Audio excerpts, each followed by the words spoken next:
Добро вечер. Вие сте со 24 анализа, вечерва со мене, Менча Атанасова Точи. Опасен радиоактивен кобалт-60 се наоѓа во центарот на Скопје и е складиран на клиниката за онкологија.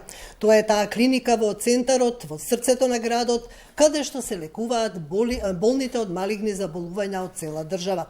Покрај кобалт-60, таму со години се собирал и друг радиоактивен отпад. Што со оваа темпирана бомба? Што е сушност кобалт-60? Има ли простор за загриженост за здравието и безбедноста на граѓаните? Дали и кога државата ќе се ослободи од овој радиоактивен отпад? Во студиото со мене се Душко Лукаровски, медицински физичар, раководител на оделението за радиациона физика и заштита при јонизирачко зрачење на клиниката за онкологија. Добро вечер. Горан Трајков, инспектор во дирекцијата за радиациона сигурност, и Горан Ангеловски, физичар, исто во дирекцијата за радиациона сигурност. Добре дојдовте. Пред да започнеме со разговорот, предлагам како увод да го видиме прилогот на колегата Сунаи Сабриовски и да го слушнеме мислењето на директорот на клиниката за онкологија и од Институтот за јавно здравје. Да го погледнеме прилогот. Радиоактивниот кобалт-60 се чува во подрумските простори на клиниката за онкологија, но под обсервација и заштита на Министерството за внатрешни работи, вели директорот на онкологија Нино Васев. Тој смирува дека овој радиоактивен материјал не представува опасност по здравието на вработените, пациентите, граѓаните како и на животната средина. Васев објаснува дека кобалтот 60 е на безбедно место и се чува во посебен бункер на клиниката согласно сите законски прописи. Не може да се отлучи затоа што е надвојна брава заварена на двете места, значи да не чисто од мерки за предосточност. А веќе 5 години се кобалтот е затворен, тој е целиот бункер, нешто што е добро да се дислоцира ради евентуално може некој земја да е некоја голема природна катастрофа, значи да некој теорист дојде, не може да го отвори тој кобалт, пошто е кобалтот во главата на машината. Значи она не може да ја расклопи, ќе му треба 2 дена да расклопува. Значи тоа е невозможно да се земе извор и да се украде. Значи тоа е извор обезбеден.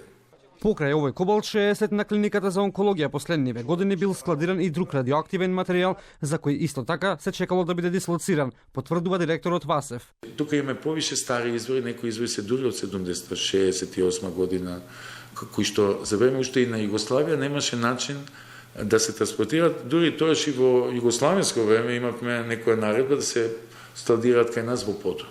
Директорот Васев убедува дека во текот на оваа година со помош на Меѓународната агенција за атомска енергија, радиоактивниот отпад ќе биде дислоциран од клиниката. Значи чекаме дислокација на нешто што веќе не го користиме. Работи што користиме, значи дислокација не е потребна. На нешто што не користиме, но процедурата во светски рамки не е лесна и не е краткотрајна. Но населението и ние како персонал сме апсолутно безбедни. Значи тоа е све во рамки на некој протокол од Меѓународна агенција за атомска енергија, без која ние не би можеле воопшто да функционираме. Од Институтот за јавно здравје тврдат дека редовно секој месец се следи состојбата како на вработените, така и на пациентите и останатите работни простории преку посебни чипови кои го мерат зрачењето. Досега не се покажало надминување на законски дозволеното зрачење. Сепак предупредуваат дека ако дојде до радиација, последиците во одредени случаи можат да бидат и фатални за граѓаните. Во зависност од активноста на самиот извор, во зависност на дозата на изложеност, сите тие работи се влезни фактори за да се види колкави ќе бидат штетните ефекти или ефектите по здравје, а исто така и во зависност од времето на изложеност. Што е поголемо времето на изложеност, поголеми ќе бидат и ефектите што може да се појават. И тие ефекти варираат од минорни, незабележливи, кои што самиот организам се справува, до веќе појава, например, на ефекти на крвотворните органи, во ефекти, например, на уништување на одредени ткива, парцијално на делови од човековото тело, дури до летални. Во случајот за кобалт-60, најголемата опасност се изложеност од надворешно озрачување и затоа таа особина се користеше и за радиотерапија на канцерогени заболувања. Значи, се озрачува канцерогеното ткиво и се уништува тоа ткиво. Апарати со кобалт 60 веќе со години не се користат од причина што овој радиоактивен материјал не наоѓа примена во зрачната терапија. Овој радиоактивен материјал се користел во медицината од 1999 година па се до 2012. Очигледно дека еден од големите предизвици на оваа држава е како да се ослободи од овој радиоактивен отпад. Кога и како кобалтот се нашол на клиниката? Тоа е еден апарат кој што служал за зрачење на болните од малигни заболувања. Да. Си го помина своето, му помина рокот, повеќе не ја вршеше функцијата, па немаше каде да го однесете или како? Па да, конкретно овој кобалт е од 99-та на клиниката. Се користеше повеќе од 10 години со ист извор и требаше или да се смени изворот, меѓутоа не беше доволно да се смени изворот, туку требаше еден генерален ремонт на уредот, пошто веќе 12 години стар е веќе стара машина. Се намалува израчењето со текот на годините, да, така? со текот на годините опаѓа активноста. Односно моќта врз Да. врз И зрачењето. веќе стана несоодветно да се третираат пациенти со таква слаба активност и затоа клиниката донесе одлука дека таа машина ќе престане да се користи за третман на пациенти, а ќе продолжиме со акцелератори, па се купи нов акцелератор и така натаму. Јас се сеќавам на овој апарат и имаше многу драматично беше во јавноста, имаше јавување од пациенти дека наводно биле изгорени или дека биле зрачени многу повеќе од дозволеното, ако требало 5 минути па 10, или можеби сето тоа беше пропаганда да се купи нов апарат, да се набави акцелератор, тогаш беше донесен првиот акцелератор, ако добро се сеќавам. Првиот акцелератор е доста порано во нашата земја. Всушност Македонија го имаше првиот акцелератор во Југославија од 76 година, ако не се лажам. Видете, тоа се секогаш Селува пациенти со изгореници, наводно под на стомакот, на одредени делови од телото и така натаму. Во многу случаи тие работи се сметаат за прифатливи нуспојави на зрачниот третман, пошто од една страна ви е канцер кој што треба да го третирате и да го лечите, а од друга страна се несаканите ефекти. И всушност радиотерапијата се состои во наоѓање на оптималниот баланс меѓу тие две работи. Колку повеќе да го зрачите туморот, а помалку да ги озрачите здравите ткива. И сега некогаш се донесува одлука. Страдаат и здравите ткива. Страдаат и здравите ткива, меѓутоа поентата е сето тоа да се да биде во толерантни граници. И сега целиот апарат, како што каже и директорот, заедно со главата, односно со кобалтот, е сместен во посебен бункер. Дали е добро изолиран? Има ли зрачење? Ќе ни кажат и од дирекцијата кои врши мерења? Тоа е всушност бункерот во кој што цело време е сместен кобалтот и за време на неговата клиничка употреба и понатаму едноставно се затвори изворот, се затвори вратата на бункерот. Како до тогаш беше безбедно, така и после тоа е безбедно. Нема ништо дополнително ставано, нема потреба. Дополнително, не. Со тек на време изворот само се намалува, не се зголемува, така да ако пред 15 или 20 години било безбедно, сега е само многу побезбедно отколку тогаш. Така да нема воопшто потреба нешто дополнително да се става. Значи станува збор за едно јадро, еден метал кој што е сместен во заштита од осиромашен ураниум, кој што е всушност главата на И тоа не дозволува да се шири зрачењето од целта на кобалт. користење на таа заштита да се токму спречи несаканото зрачење.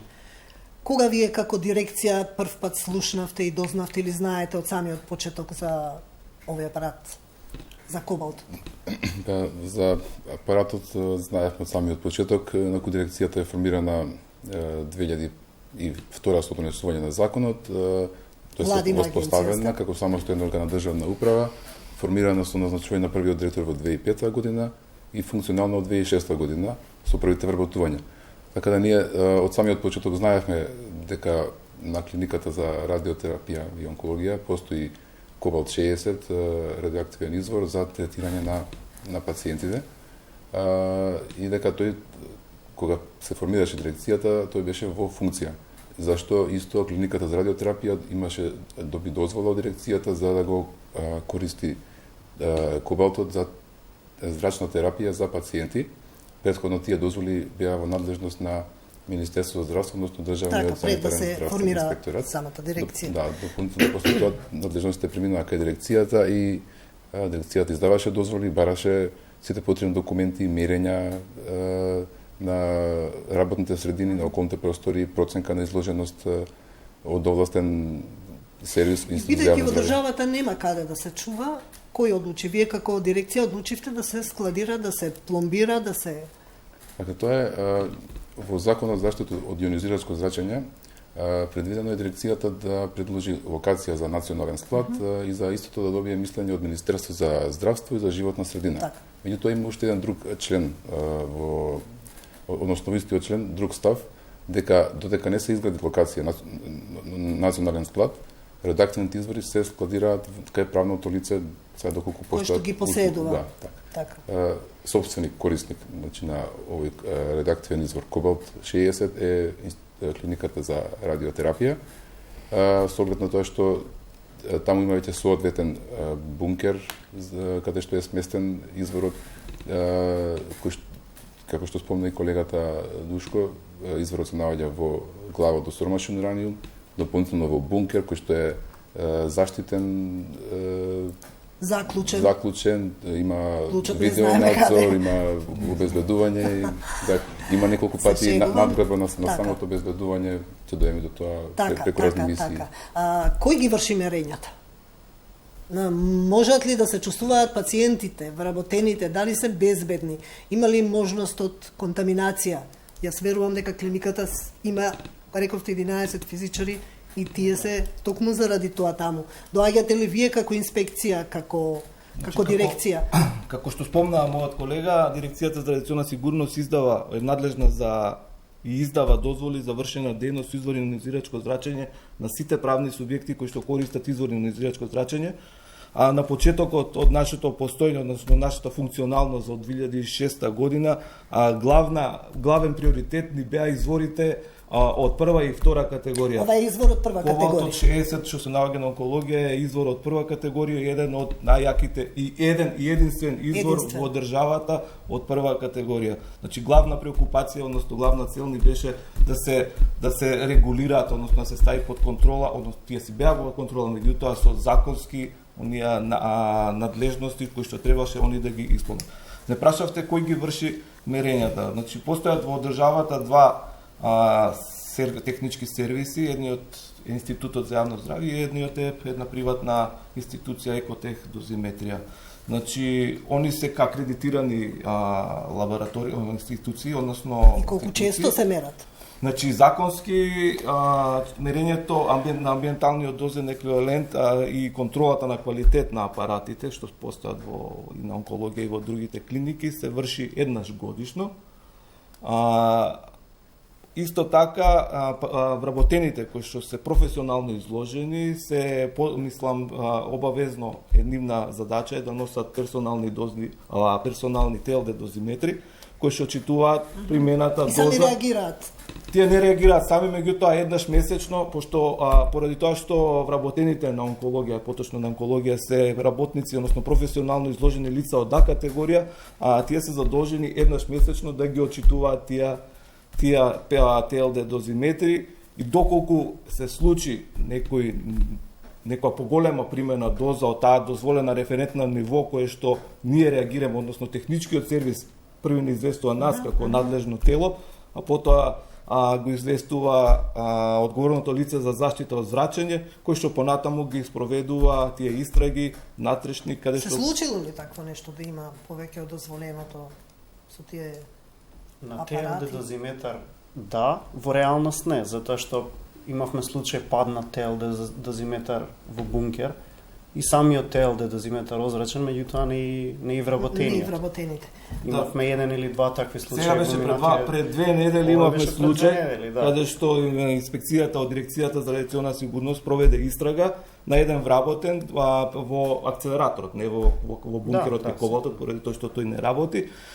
При позиционирање на пациент не сакајќи му испаднал дозиметарот, но не приметил дозиметарот, паднал под столот и било извршен третман на пациентот. По плавнето чистачката го нашла дозиметарот и нас одма не информира дека се случил, меѓутоа таа примена доза, односно што очитана доза на дозиметарот не е таа реална, затоа што имаше изјава од вработениот, имаш изјава од лицето одговорно за заштита од зрачење. Значи се води контрола постојано. Контролата е Дали пациентите кои што доаѓаат секојдневно таму, тие што се лежечки болни, вработените, се сигурни, безбедни покрај овој радиоактивен материјал? Постојано се мери? Да, постојано, значи... Дали има опасност за граѓаните, за самиот град Скопје?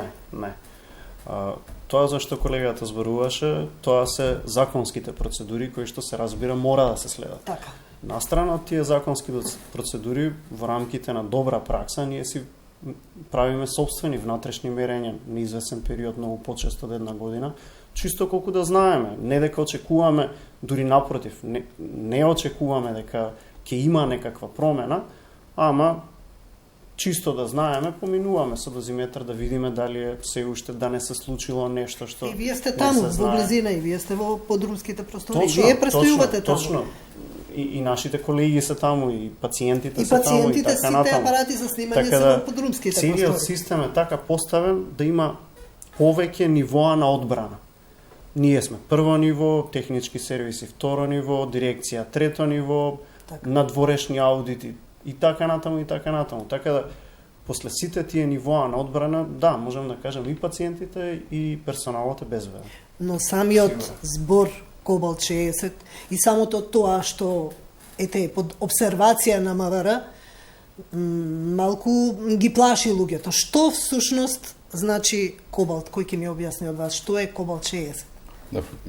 Накратко може би. Накратко. Кобалт 60 е радиоактивен извор кој што е вештачки добиен во нуклеарен реактор. Се добива со бомбардирање, да кажеме, на стабилниот изотоп Кобалт 59 и кој што абсорбира термички неутрони од реакторот и настанува Кобалт 60. При тоа тој Кобалт 60 наоѓа примена покрај радиотерапија како калибрационен извор, како индустријски или нуклеарни мерачи за определени ситуации. Дури истиот Кобалт 60 се наоѓа и во радиоактивните громобрани, кои што во минатото ќе зборуваме и за нив, така. Кога е најопасен за луѓето и за живиот свет? Ако е незаштитен. Се користи во терористички цели, ако се злоупотреби, ако се украде? Секогаш постои некоја веројатност да биде злоупотребен некој таков извор. Меѓутоа со Кобалт 60 бидејќи тоа е метал, помала е веројатноста да настане контаминација од злоупотреба на Кобалт 60, за разлика од некои други радиоактивни извори. За среќа до сега немаме некоја случка која што би кажувала на... Кај нас не, но што би било кога би било? Значи, која е опасноста по луѓето? Доколку се изложат на... На која близина, ако бидат изложени? Се тоа зависи од активноста на изворот. Како што беше наведено во прилогот од Институтот за јавно здраве представникот, значи зависи од активноста на самиот извор, зависи и од растојанието на кое што се наоѓа лицето, кое што се изложува и времето до кое што престојува. Во случај, ако се работи со незаштитен Кобалт 60, како што е радиотерапија од категорија 1, за неколку, минути може да дојде до смртоносни дози. Зависи од активноста пред се и времето кое што е поминато во близина на изворот. Се користи ли друг ваков апарат кај нас во државата или дали генерално некаде во другите држави се уште се користи? Во други држави да, се користат. Кај нас друг телетераписки апарат со Кобалт извор не се користи, меѓутоа во светот се користат. Се уште се се користат и дури пред известно време се најавуваше нешто како возобновување на Кобалт машините, меѓутоа се уште техничко-технолошкиот развој оди на кај акцелератори, како телетераписки машини. Сега директорот рече дека е безбеден, дека е во бункер со 2 врати, заклучен, метални врати, но јас, кога дојдов при посета на клиниката кај вас, не видов специјално обезбедување. Има ли потреба од такво нешто? Чуварски служби имате, но... Сега, од аспект на безбедност, не можам да ви кажам дали треба. Ризиците се веројатно прилично мали, така да може би подобро од дирекцијата може да прокоментира дали треба од безбедносен аспект нешто. Рековме дека е под обсервација на Па МВР, да, дека се заинтересирале за случајот. Значи, Министерството за внатрешни работи преку планот за заштита на населението од радиациони несреќи, кој што го има изработено Дирекцијата за радиационна сигурност, како и други органи во државата, институции кои што се грижат за безбедноста, се информирани. Имам информација дека МВР за ова, сега колку е точно, неофицијално, дека МВР за ова дознала преку прислушкуваните разговори кога еден од претходните директори барал помош да се изнесе од државата. Ако е точно. Не можам да тврдам јас за други институции, можам да кажам дека соработката со МВР е на високо ниво. Мислам, тие се информирани од наша страна и ви кажав од планот за заштита на населението во случај на радиациони настани, каде што они се запознаени со оние жешки точки во државата, каде што се тие извори од прва, втора категорија и оние привремени складишта за кои потоцна ќе разговараме, каде што се сместени други радиоактивни извори. Така да они сега, вие спомнавте, нема стражарски служби. Има стражарски, не видов обезбедување. Да, они не вршат она физичко обезбедување, меѓутоа си имаат они некои процедури кои што се ги применуваат на обсервација, на периодично прегледување. Секој верувам дека и доаѓаат, разговараат и со одговорните лица. Се знае дека во програмата за заштита за ионизирачко зрачење што ја доставува секоја институција која што користи извор на ионизирачко зрачење, поготово радиоактивен извор, има пишани процедури и начин како се чува клучот, каде се чува клучот, кој има пристап до клучот, се вода евиденција кој влегол, колку време се задржал, која била причината. Значи, сите тие процедури доколку се почитуваат, ја мислам дека не може да има некој проблем во однос. До сега и не знаеле. Не верувам дека некој ќе се осуди на таков чекор да. Рече директорот во почетокот дека тоа е тешко да се демонтира. Тука треба да дојдат стручни некои луѓе за да ја извадат таа глава со тој извор. Имаше едно дополнување, имаше неколку мисии од Меѓународна агенција за атомска енергија, кои што беа исто во посета на клиника за радиотерапија и дадоа некои предлози кои се однесуваат на безбедноста на самиот извор. Тие препораки беа прифатени и безбедноста беше надградена на самиот, конкретно за Кобалт 60 просторијата, бункерот. Тоа беше, не знам, 2007, понатаму после 2009-10 отприлика некоја година. Вие кога како дирекција почнавте да размислувате за отстранување на тој кобалт? Не биле созреани условите, немало кај да се стави. Они како користеа до 2012 година, го користеа за пациенти, потоа рекоа дека улогата на дејството на кобалтот е намалена и не може да го користат понатаму. И не информираа нас за тоа и дирекцијата од тој период почна да бара начин како тој кобалт да се дислоцира од клиниката за радиотерапија и онкологија. Преку проекти, неколку проекти од Меѓународната агенција за атомска енергија, кои што се однесува на управувањето со отпад, Дирекцијата за радиационна сигурност побара помош од Меѓународната агенција за атомска енергија. Зборуваме за сега, за овој период, за изминатата година или зборувате за порано? Зборуваме за порано, затоа што тој проект, тие мислам беа два проекти, трајат 5-6 години. Значи, преку тие проекти дојдоа, колегата спомна, многу мисии тука во државата кои што ја видоа ситуацијата како со кобалтот, така и со другите радиоактивни извори што се наоѓаат во привремените складишта. Доаѓаат тука мисии кои што помогнаа во изработка на некои програми, во некои водичи за изработка на некои други правилници, за некои Но слушнав дека претходната влада немала интерес за проект за да се направи складиште во државата. Немало интерес. Главниот проблем во државата за кој што ќе зборуваме подолемо.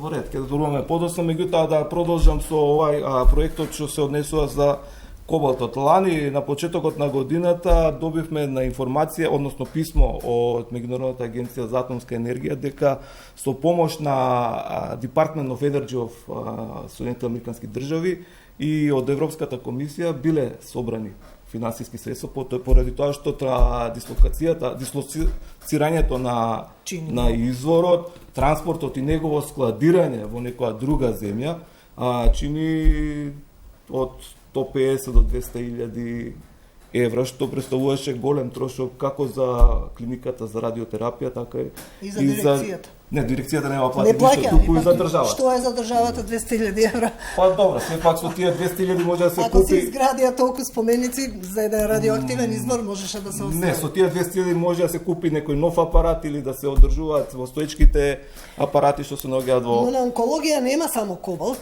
Таму во последните 50 години е складирано и радиоактивно злато, цезиум, радиум, претпоставувам тоа се медицински што се користело во медицината. Што е со овој радиоактивен отпад? Како е чуван? Како се чува? Значи, дали има зрачење од него? Моментално тоа е во друго привремено складиште за Едното е доле, другото е горе. Едното е долу, другото е горе за радиоактивен отпад. Исто таму има соодветен бункер, соодветна заштита, соодветна безбедност, соодветна вентилација, за да се обезбеди дека тие радиоактивни извори, тоа се во принцип се стари радиоактивни извори, меѓутоа најголем дел од тие што се уште се активни, се со многу големи времења на живот, на полуживот. Така да тие ќе бидат активни уште доста долго време. И се сместени привремено во една просторија на клиниката. Нема зрачење, влегувате ли внатре или зрачење секогаш има. Значи така. Зрачење не може да нема, меѓутоа тоа зрачење е доволно мало. Тоа во граници на дозволеното. Може вака пластично да ми објасните какво е тоа зрачење во однос на она што го добиваме од природата? Е поголемо, помало? Од природата, секој човек кој што шета надвор на улица, годишно, да речеме, прима меѓу 1 и 2 милисиверти.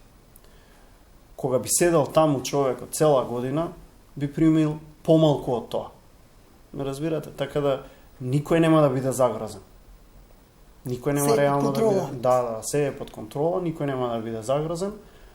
Затоа велам, зрачење не можам да кажам дека нема, пошто зрачење секогаш ќе има, ама тоа ќе биде незагрозувачки воопшто.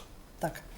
И сега побаравте помош. Може нешто да се надоврзам на колегата, бидејќи што кажа дека нема никакво зрачење. Тоа го покажуваат резултатите, односно извештаите извршените мерења од Институтот за јавно здравје, каде што покажува дека брзината на амбиенталниот дозен еквивалент на работни места во соседните простори, во надворешна средина се во границите на дозволените вредности. Тоа може да ги видите и како и кај кобалтот, кај бункерот кај кобалтот, така и во ово складиште што се наоѓа на горниот кат од клиниката за радиотерапија и онкологија. Така да нема место. Работата нема место за паника. Нема место за паника ни за вработените, ни за пациентите, ни за населението. Местото на овој радиоактивен отпад дефинитивно не му е таму. Точно се. Вие побаравте помош, заеднички побаравте помош. Кој ни ја владата бараше со месеци помош, кој ќе ја овозможи таа помош, кој доаѓа, како ќе се изведе сето тоа? До кога треба тоа да се случи? Колегата спомна во 2014 имаше работилница во Скопје, која што беше за кондиционирање на високоактивен радиоактивен отпад, како што е, да кажеме, кобалтот на радиотерапија. Се остави посета на радиотерапија, меѓутоа и тогаш во разговор со експертите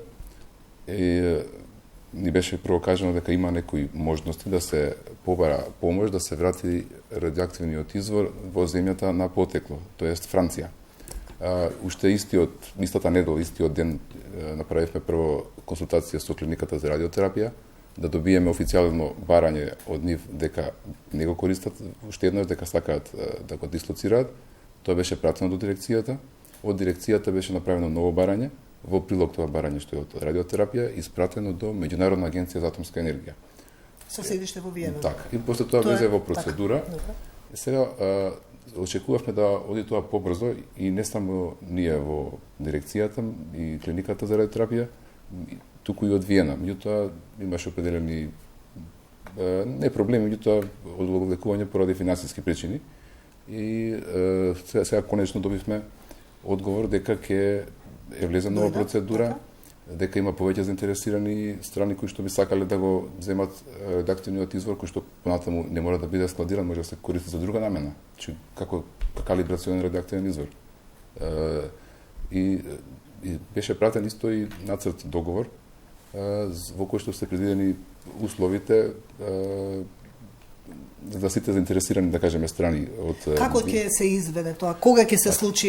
Јас информациите што ги добив од дирекцијата се дека најдоцна до јуни, можеби и порано, треба да дојдат со возило, како ќе се одвива тој транспорт, кога таму има голема фреквенција од пациенти, не само на клиниката, на целиот клинички. Сигурно како дирекција за радиациона сигурност надлежна за безбедноста, кој ќе гарантира безбедноста. Ќе соработуваме со институтот, со клиниката за радиотерапија и онкологија, каде што ќе бараме да они лично да направат еден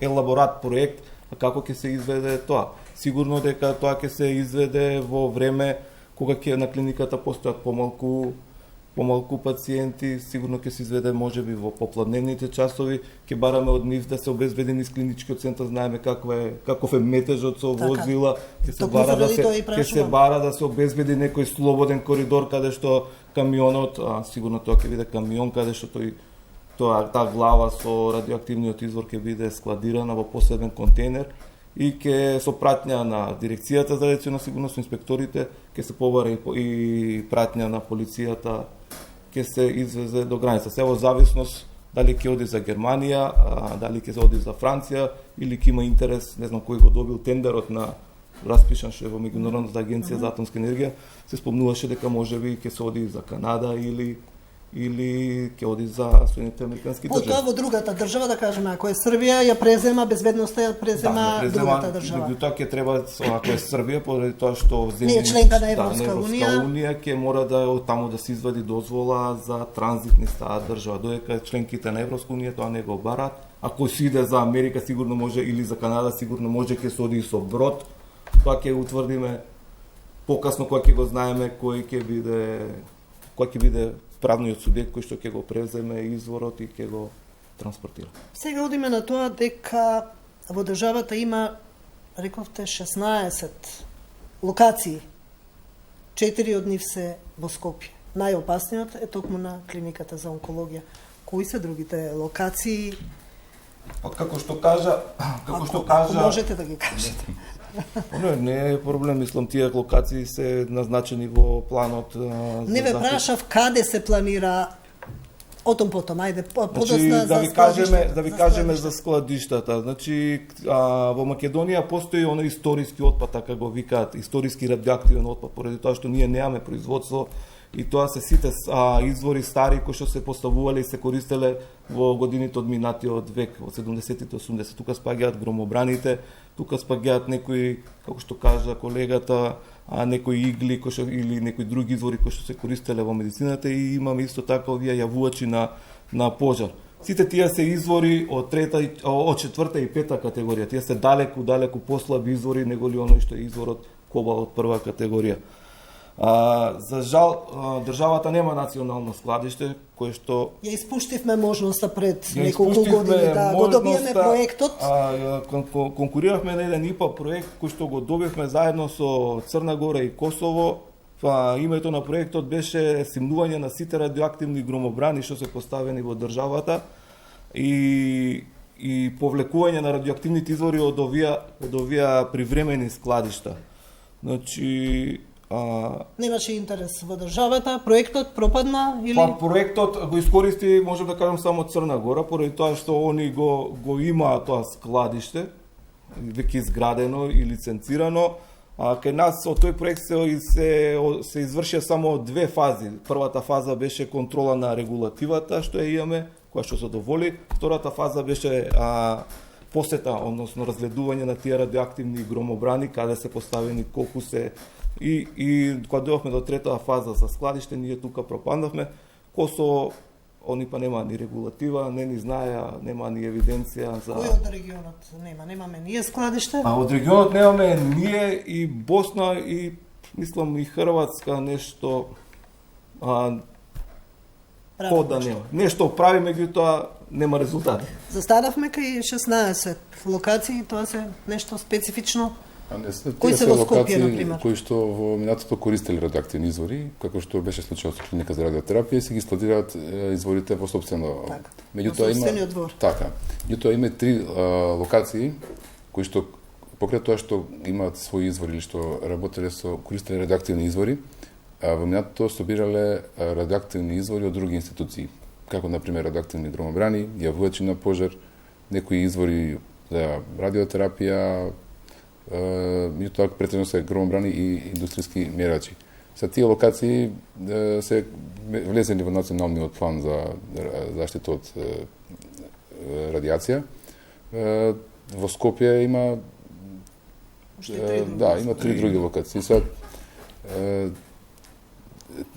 Тие имаат извори складирано, меѓутоа тие не се некоја огромна бројка. Тие се, да кажеме, онкологија, ако има 9 извори, овие има 30 на другите 50 на извори. И тие локации, институциите, правните лица кои што кај што се наоѓаат локациите за складирање на радиоактивен отпад, се фирми кои што работат со индустријска радиографија, односно кои што користат радиоактивни извори од втора категорија. Од втора категорија. Што може да кажам дека тие локации, односно тие 16, меѓу кои овие 3 со повеќе извори, делумно ги задоволуваат на стандардите пропишени со нашата регулатива, односно и стандардите што се меѓународните стандарди кои што ги пропуштува меѓународната. Инспектори одите, знаете. Да, одиме редовно, ги контролираме, они имаат обврска годишно да извршат исто мерење на амбиенталниот дозен еквивалент, да до дирекцијата да достават и податоци, да апдейтираат податоците доколку имаат некој нов извор складирано во меѓувреме. И сакам да кажам дека тие извори таму не се кондиционирани, значи за воено складиште кој што е со пропис, кој што ќе ги исполнува сите, се изнадевам дека ние во блиски днина помогнати од владата на Република Македонија ќе го изградиме тоа национално складиште и каде што прописно ќе се складираат тие извори. Моментално сите извори од државата ќе се складираат таму. Да, сите извори и верувам дека сите радиоактивни извори кои ќе се извадат од нивните сопствени онија шилдинг заштити ќе ги собере во 2-3 буриња. Ќе ги кажам пример во Црна Гора, сега беа пред неколку недели во нивното складиште. Сакам да кажам дека нивното складиште е фактички во самиот град. Да не кажам дека е во центарот на градот, меѓутоа во самиот град. Исто тоа го стопанисува, односно го стопанисува собственост на владата, а го менаџира еден институт како што е Институтот за јавно здравје, кој што има соодветен кадар, соодветна опрема, соодветна обука и целокупниот радиоактивен отпад, целокупните радиоактивни извори се стајани во едно буре, верували би не. За да влеземе во Европската Унија, ние мораме да имаме такво складиште. Се знае ли веќе локацијата, има ли поддршка од владата, има ли слух, за да може ќе се ослободиме од кобалтот, но ни останува на другото, за да може да се складираат и имате ли представа каде ќе биде тоа начално нешто? Кажавме, слушнавме, но дали е тоа таа локација на Министерството за одбрана? И дали ќе го подготвите населението за такво нешто? Да, обврска на Македонија е да има свој собствен национален склад. Сега тука да кажеме дека тој склад ќе биде за радиоактивни извори кои што се од Република Македонија. Увоз на радиоактивен отпад е забранет со закон. Че тоа да биде јасно. Имаме обврска спогодба за стабилизација и асоциација со Европската Унија од 2001, како и со партнерството за пристапување кон Европска Унија, каде што експлицитно е наведено дека Република Македонија треба да изгради, да воспостави склад за радиоактивен отпад. Целта за воспоставување на таков склад е да ги собере сите радиоактивни извори од времените складишта и да бидат соодветно складирани согласно законските барања, меѓународните прописи и најдобрите практики. Република Македонија исто е потписник на Конвенција за сигурност при управување со искористено нуклеарно гориво и сигурност при управување со радиоактивен отпад. Според таа конвенција, прашањето за национален склад и за складирањето, односно управување со радиоактивен отпад, треба да биде достапно до јавноста. Да се знае каде ќе биде таа локација, населението да биде информирано. Мислам дека имавме еден таков обид пред повеќе години, но не знам дали се искористи во политички цели, па населението не сакаше. Инаку прашањето за складот е уште од 2002 година, кога имаше национален проект со Меѓународна агенција за атомска енергија да се воспостави, да се изгради национален склад. Имаше една идеја во близината на Петровец. Имаше некои активности, се изгради, меѓутоа локалното население се не сакаше, бидејќи веројатно не беше на време информирано.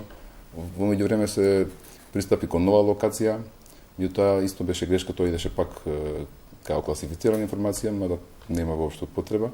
Имате ли утврдена локација? Сега и нови... ќе се разговарали сериозно со населението, ќе биде ли известено и едуцирано што значи? Сега има нова постапка, да кажеме.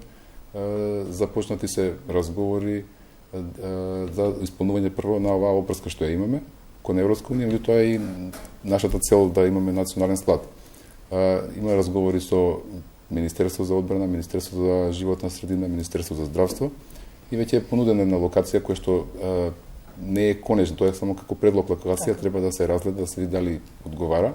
Во близина на Скопје. Да, во близина на Скопје. Сега кога ќе биде конечно ќе откриеме, за да не спекулираме, да не настане сега предходно некој сигурно ќе се работи со населението, треба да се знае да се определи кој ќе биде оператор на тој склад, затоа што истиот тој оператор треба да подготви еден куп документи за сигурно управување со тој склад. Во рамките на проектот што го спомна колегата од 2002 година, Дирекцијата за радиационна сигурност доби опрема од Меѓународната агенција за атомска енергија која што ќе ги задоволи сите потреби за складирање на сите радиоактивни извори, за нивно менаџирање и мислам дека таа опрема која ќе се формира, која ќе се направи тоа складиште, која ќе се одреди оператор, таа опрема ќе биде доделена на операторот за нејзино користење.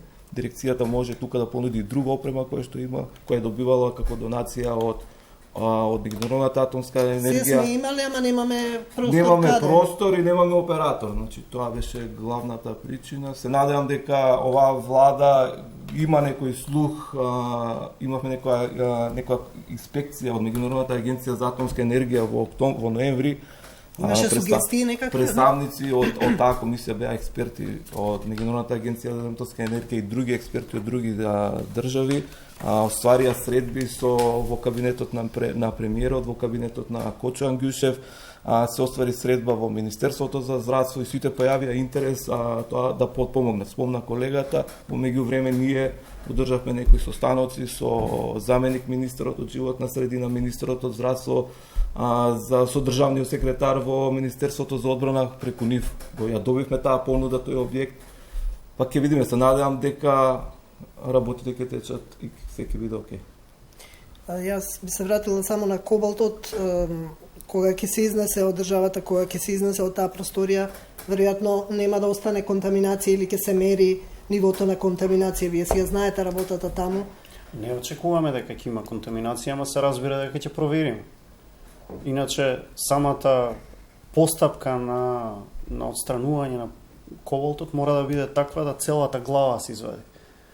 Ќе се влегува внатре со униформи или... Па не очекувам дека ќе се влегува, нема никаква потреба за тоа. Како така? Нема потреба. Нема потреба, тоа е све доволно заштитено да ќе се влегува најверојатно со кран, затоа што сето тоа, целата таа заштита е многу тешка. Ама дека луѓето нема никаква потреба да носат некакви лични заштитни средства. И скафандери и така. Не. За време на таа работа. Затоа што ги гледаме од меѓународната агенција со скафандери, со ознаки, со... Тие идат може со некои така скафандери каде што постои контаминација, па се заштитуваат од контаминацијата, меѓутоа не и од зрачење. Значи, веќе за таа работа што се одржа во Скопје, учесниците и ние од дирекцијата бевме заедно со представници од клиника за радиотерапија, се отвараше, се гледаше бројката на производителот на апаратот, така да нема потреба такви скафандери и слични дополнителни опреми. Така, има ли во клиничкиот центар други извори на зрачење? Се употребували, не знам, зборуваме тука за радиоактивни игли што биле складирани, не знам, златни игли, на патофизиологија ми се чини на радиоактивен јод се употребува. Каде се складира тоа? Дали безбедно се складира? Кај се чува? Тоа не е обичен отпад. Значи на клиниката за нуклеарна медицина користат извори технициум молибден 99 и јод 131. Порано јодот 131 доаѓаше во шишенца каде што они го молзе, а сега во последно време јодот доаѓа во капсули каде што се дават на пациентите и така за снимање се третира. Се употребуваат најчесто тие. Да, и за терапија, за јодната, смислам со јодната терапија. На клиниката да, точно се аплицира тој технициум на пациенти кои потоа се снимаат на тие камери. Тоа става, технициумот е со краток период на полураспад и спомнавте радиоактивен отпад. Таму не се созда радиоактивен отпад, таму постојат оние контаминирани, кога се аплицира тој технициум во пациентите, се случува, мислам, има контаминирани ракавици, има контаминиран шприц, игли, не се тие игли. Дали тие одат заедно со другиот отпад? Не, значи тие, поради тоа што има тие многу краток период на полураспад, тие се чуваат во посебен бункер на клиниката, во тој дел, каде што се чува 2-3 недели, односно потребен е период на 10 периоди на полураспад и редовно се врши мерење на тие жолти кеси, како да речам, и кога брзината на доза ќе падне скоро како на ниско ниво како природното зрачење, тогаш тој отпад се третира како се меша заедно со како медицински отпад. И се носи веројатно на се носи во Одиме со реклами, па се враќаме назад во студиото.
Се враќаме назад во студиото.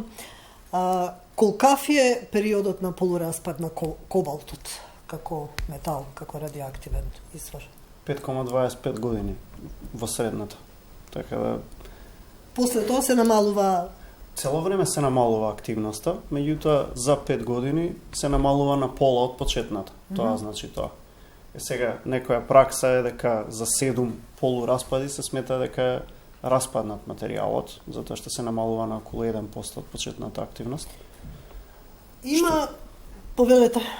Што е време, значи 7 пати по 5 години се 35 години. Така. Додека да се распадне целосно тоа.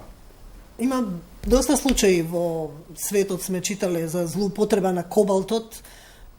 Имаше еден случај пред 2013 ми се чини во Мексико, кога кратци украдоа камион каде што се транспортирал кобалт, па отворен се остави да стои една недела на нива, па властите во Мексико изјавија дека тие што го украле веројатно се веќе во моментот многу болни или се веќе починати. Има ли други такви случаи, нешто да во свет, нешто карактеристично?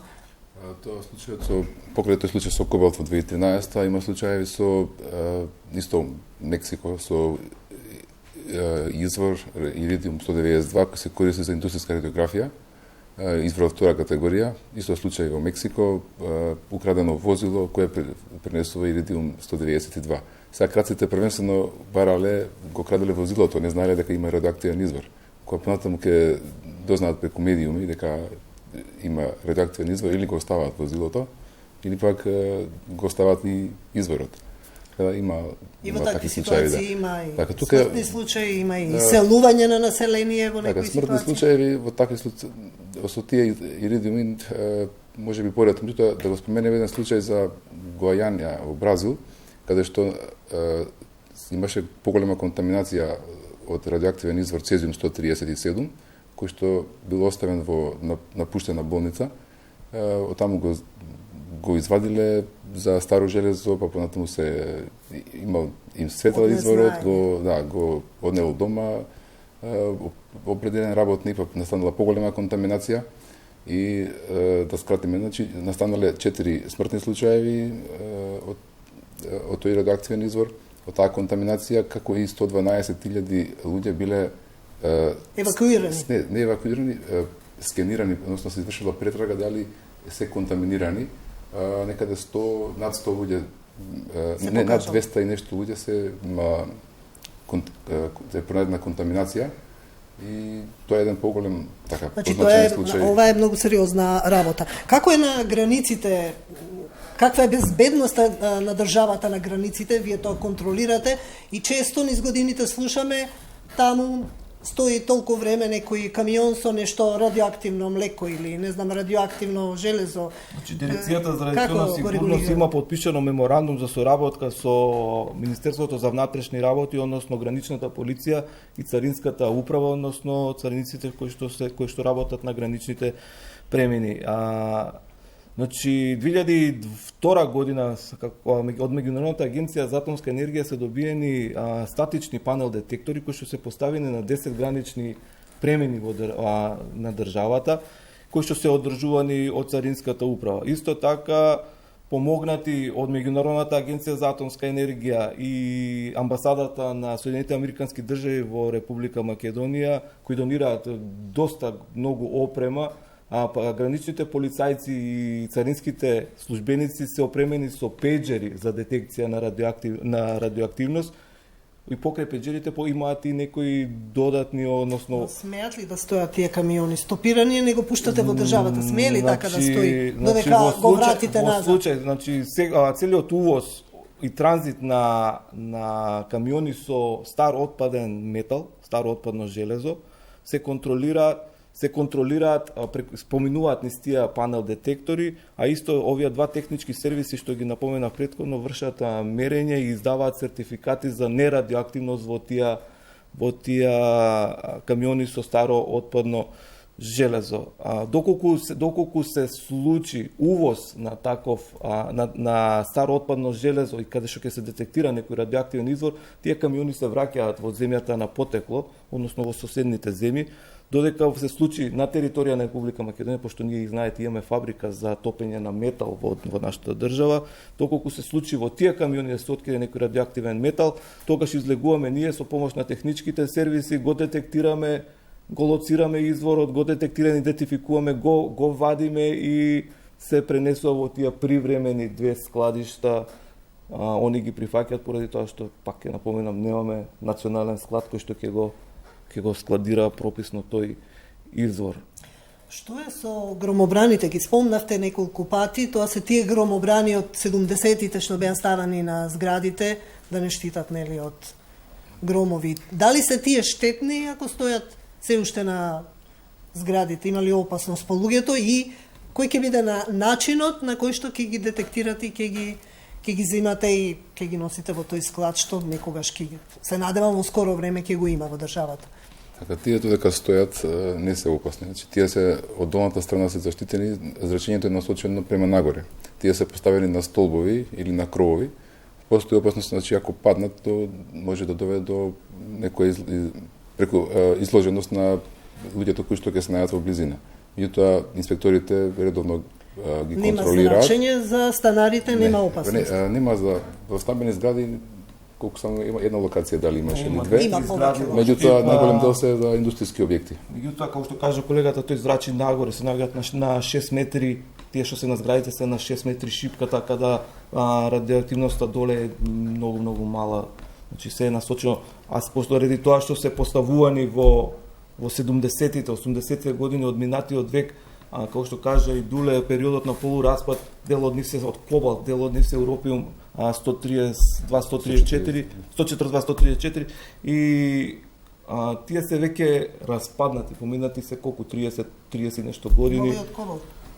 Но не 60. Кобалт и европиум. Европиумот има малце поголем период на полураспад, мислам околу 8-9 години, може грешам, ама тука е недека, значи они и нивната моќка кога се поставувани диаметарот на нивното дејство, ако било на пример 300 метри, сега е многу понамалено со текот на времето. Значи нивната Како ќе ги значи доколку започнеме со овој национален склад, доколку се одреди оператор дирекцијата за радиационна сигурност, ќе преку ИПА програмите, ИПА фондовите ќе побара средства од Европската унија за, мислам, ќе предложиме еден проект за симнување на тие, како што беше на претходен проект кој што за жал пропадна.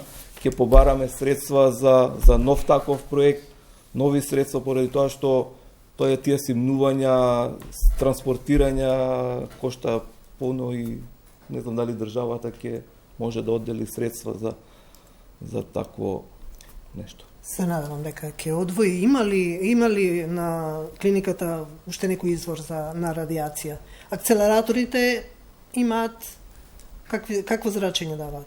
Акцелераторите се со рентгенско зрачење, даваат рентгенско зрачење. Имате уште некој друг извор на... Значи, кој ќе исклучите струја, нема зрачење. Така, на радиоактивно зрачење? Ние имаме иридиум 192 брахитераписки извор, кој што има значително помал период на полураспад. Тој брахитераписки извор го менуваме на секои 3 месеци за да може да се користи за третман на пациенти, за пациентот што е можно помалку да биде аплициран во пациентот што е можно помалку. Меѓутоа таму и договорите се поинакви. Тој што ќе го донесе изворот, значи провајдерот на изворот мора и да го земе изворот по завршување на рокот корисното клиничко време, така, да речем. Така да таму немаме такви регулаторни проблеми да остане изворот кај нас, ама да, се користи тоа.